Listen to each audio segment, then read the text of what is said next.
Assalamualaikum warahmatullahi wabarakatuh. Selamat pagi, siang, ataupun malam. Apa kabar adik-adikku semua, mahasiswaku, mata kuliah teknologi flavor. Oke, hari ini saya akan menjelaskan berkaitan dengan kelanjutan dari perkuliahan teknologi flavor. Hari ini kita akan membahas tentang proses pembentukan senyawa flavor pada produk coklat, seperti itu ya. Oke, saya izin share screen dulu untuk perkuliahan hari ini.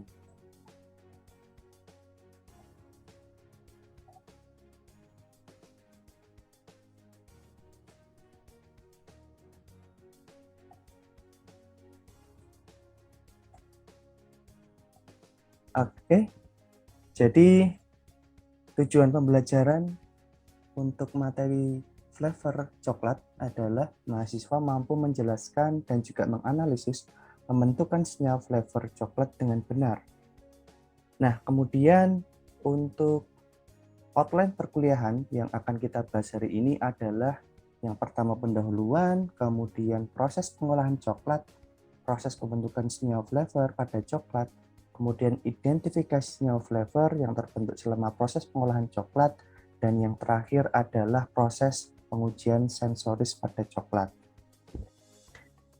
Oke, kita langsung masuk ke materi ya, adik-adikku semua. Oke, yang pertama, sudahkah mendapatkan kado Valentine dari yang terkasih di bulan Februari kemarin? Oke, kalau sudah punya pasangan ataupun pacar, saya yakin kalian pasti mendapatkan ya. Kalau yang jomblo, harap sabar. Oke, gitu. Jadi coklat memang diidentikan dengan sesuatu yang nyaman, kemudian nikmat, kemudian juga memberikan rasa yang tenang, sehingga coklat juga menjadi salah satu indikator kesayangan pasangan. Jadi pasangan yang suka ngasih coklat itu katanya bisa menjadikan langgeng begitu. Oke, ini intermezzo saja. Oke, jadi kita langsung masuk ke materi. Jadi secara umum untuk pendahuluan adalah berkaitan dengan coklat, yaitu adalah sebutan dari hasil olahan ataupun makanan dan juga minuman dari biji kakao. Jadi sebenarnya yang kita minum, kita makan, yang dinamakan coklat itu berasal dari biji kakao. Bijinya seperti ini, putih. Kemudian agar menjadi coklat, dia harus mengalami beragam proses pengolahan, mulai dari penjemuran, fermentasi, kemudian hingga sampai proses tahapan selanjutnya, seperti itu. Nah, secara umum, kalau kita berbicara masalah produsen coklat berada di daerah ekuator, seperti itu ya. Jadi seperti Indonesia, Malaysia, Pantai Gading, itu adalah negara-negara yang paling banyak memproduksi karena memang coklat paling baik tumbuh di daerah ekuator. Nah, kalau kita membicarakan tentang varietas dari kakao ataupun biji coklat, yang paling dominan ada 3 varietas. Yang pertama adalah Forastero, kemudian Trinitario, dan juga Criollo. Nah, ternyata ketiga varietas tersebut memiliki ciri khas yang berbeda-beda. Kalau Forastero kecenderungannya dia memiliki aroma yang lebih pahit, lebih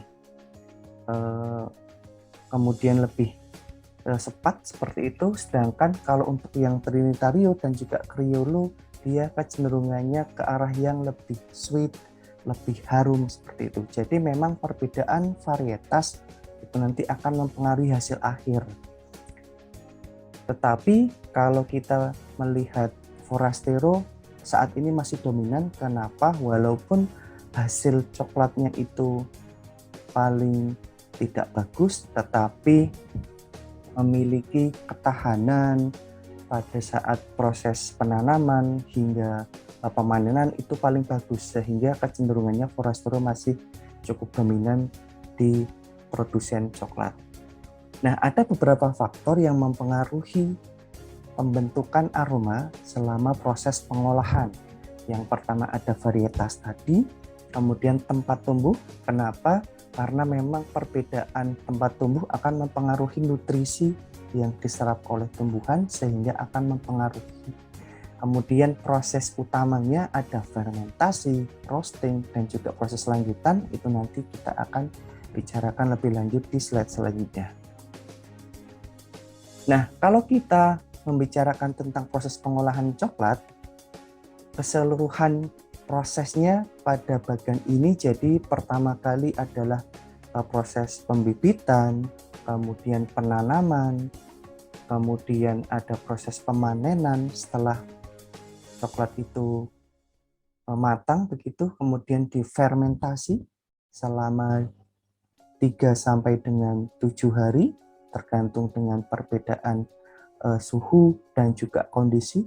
Kemudian setelah difermentasi dikeringkan, kemudian terkadang ini nanti langsung dijual. Karena apa? Karena memang banyak produsen coklat di daerah Afrika setelah biji kakao yang sudah kering dia langsung diekspor ke negara-negara Eropa. Nah, kemudian setelah itu proses selanjutnya yang penting adalah roasting, grinding, kemudian ada pouching, tempering, dan juga penambahan bahan-bahan tambahan yang lain seperti lemak, gula yang nanti akan mempengaruhi hasil akhirnya seperti itu ya.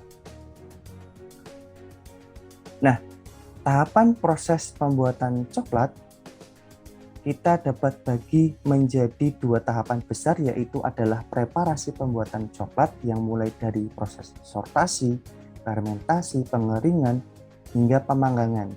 Kemudian proses pembuatan coklatnya yang menjadi pokok yang mempengaruhi adalah proses grinding, alkalisasi, refining, conching, dan juga tempering.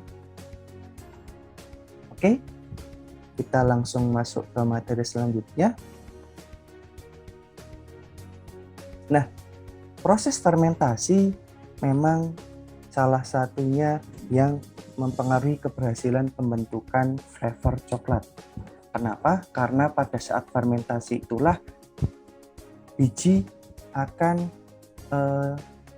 gula yang ada di dalam biji kakao itu nanti akan difermentasi sehingga membentuk asam-asam organik dan juga peran dari yeast akan membentuk alkohol, kemudian dan juga H2O.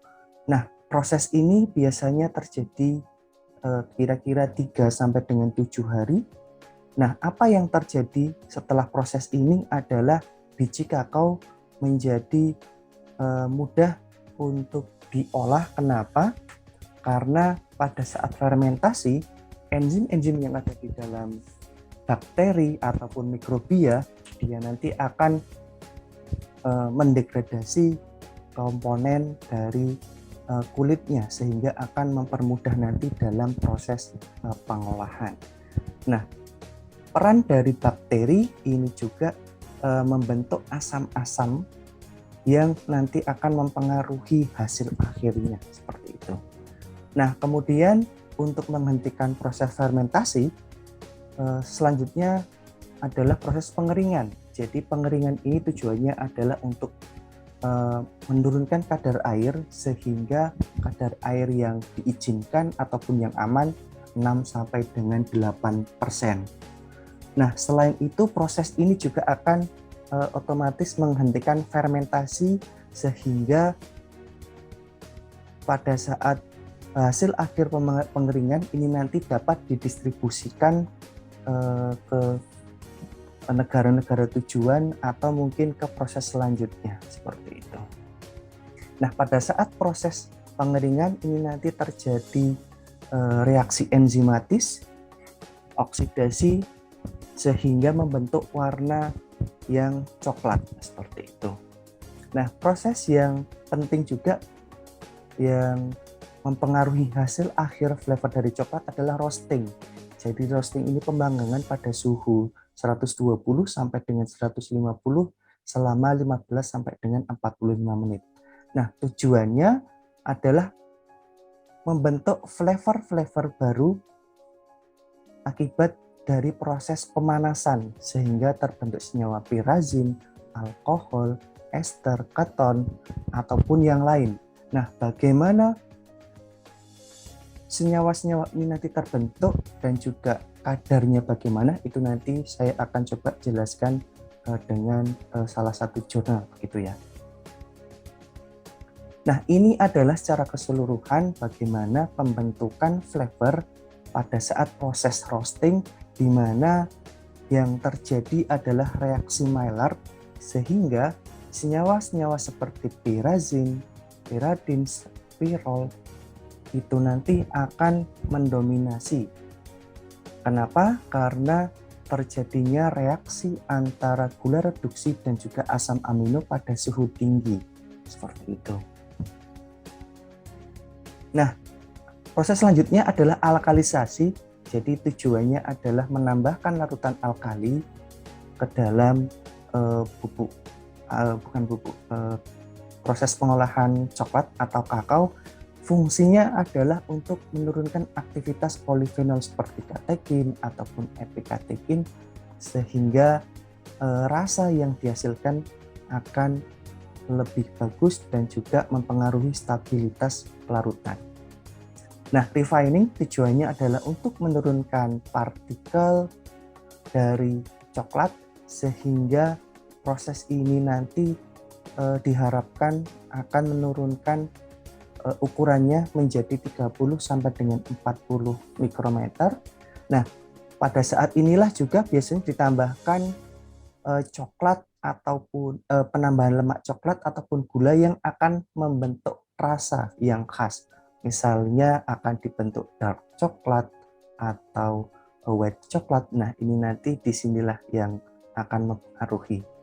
Nah, selanjutnya ada proses conching, di mana proses ini dilakukan 16 hingga 24 jam. Tujuannya adalah untuk meningkatkan aroma, kemudian memperbaiki viskositas, seperti itu. Nah, di proses inilah juga terjadi oksidasi lanjut dan juga karamelisasi, sehingga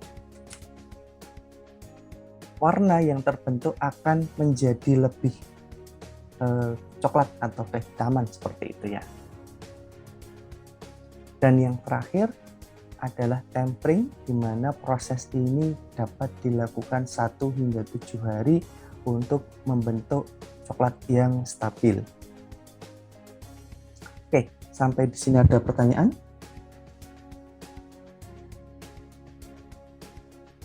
Atau kalian bisa mereview ataupun bisa mendengar dulu penjelasan saya di awal sehingga lebih paham ya.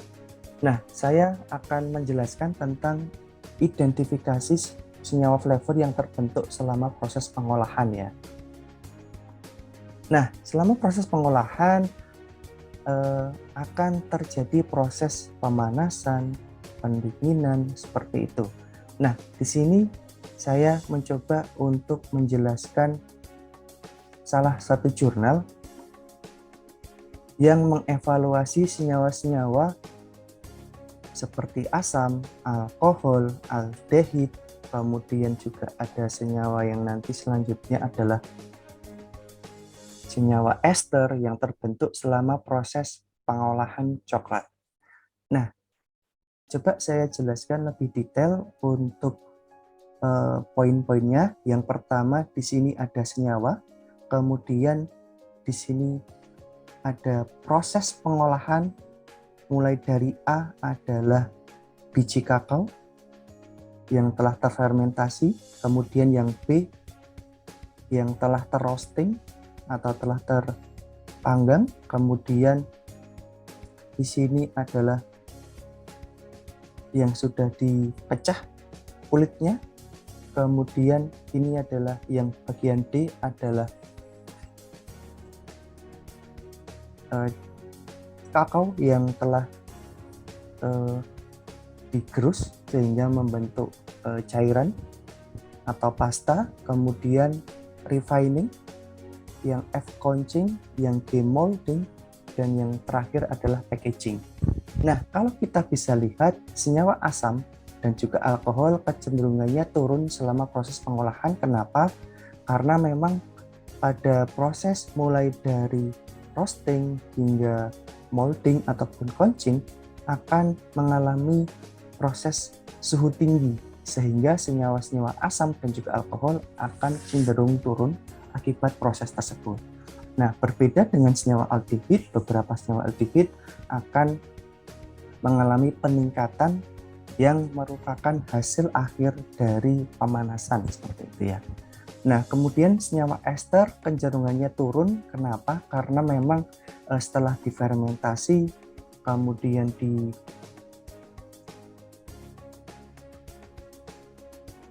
roasting, kemudian disitulah terjadi proses pemanasan yang berulang pada suhu tinggi, sehingga senyawa ester yang sifatnya memang mudah terurai pada suhu tinggi nanti akan turun. Nah, yang menarik adalah peningkatan senyawa-senyawa pirazin yang merupakan hasil akhir dari senyawa Maillard. Nah, disinilah aroma coklat itu nanti terbentuk, dan senyawa-senyawa inilah yang cukup dan juga sangat mempengaruhi aroma ataupun profil senyawa coklat seperti itu ya. Nah, jadi dapat kita ambil garis besar dari proses pengolahan coklat. Yang pertama adalah senyawa alkohol, asam, dan juga ester itu nanti turun. Sedangkan beberapa senyawa seperti aldehid, kemudian monoterpen, dan juga pirazin itu naik. Hasil akhir dari proses pengolahan coklat. Nah, kemudian bagaimana evaluasi secara sensori untuk mengetahui mutu dari coklat? Nah, kalau kita berbicara masalah sensori, ada beberapa standar pengujian sensori yang harus diperhatikan. Yang pertama adalah mulai dari pengujian kualitas seperti warna, bentuk, kemudian kenampakan, dan selanjutnya adalah dari sisi panelis. Jadi panelis yang digunakan itu harus memiliki kemampuan yang dapat dipertanggungjawabkan, sehingga perlu adanya pelatihan panelis. Nah, pelatihan panelis ini nanti fungsinya adalah untuk menguji dan juga memberikan arahan kepada panelis agar dapat membedakan flavor seperti rasa coklat ataupun rasa yang kecenderungannya rasa pahit seperti itu. Nah, sehingga hasil akhir dari proses training ini nanti akan membentuk panelis dari yang tidak terlatih menjadi semi terlatih, ataupun yang paling tinggi adalah panelis terlatih. Nah, itu yang dapat saya sampaikan untuk pertemuan hari ini. Jadi ada beberapa kesimpulan yang dapat kita tarik dari materi tentang flavor coklat. Yang pertama adalah coklat itu merupakan sebutan untuk hasil olahan ataupun minuman yang berasal dari biji kakao. Kemudian tahapan proses pembuatan coklat terdiri dari sortasi, fermentasi, roasting, kemudian penggilingan, alkalisasi, refining, couching, dan juga tempering. Nah, senyawa-senyawa yang terbentuk selama proses pengolahan coklat terdiri dari pirazin, aldehid, ataupun monoterpen. Dan yang terakhir, pengujian sensori fungsinya sebagai quality control dalam proses pembuatan coklat seperti itu. Nah, kemudian sebelum saya akhiri untuk perkuliahan hari ini, saya berikan tugas individu yang dikerjakan secara mandiri. Ada 4 soal yang harus kalian kerjakan. Kemudian soal-soal tersebut merepresentasikan materi yang saya berikan hari ini. Kemudian tugas dikumpulkan melalui akun e-learning ke kampus maksimal tanggal 27 Mei pada pukul 9 pagi. Baik, terima kasih untuk pertemuan hari ini. Saya cukupkan, saya akhiri. Selamat siang, selamat pagi, ataupun selamat malam. Assalamualaikum warahmatullahi wabarakatuh.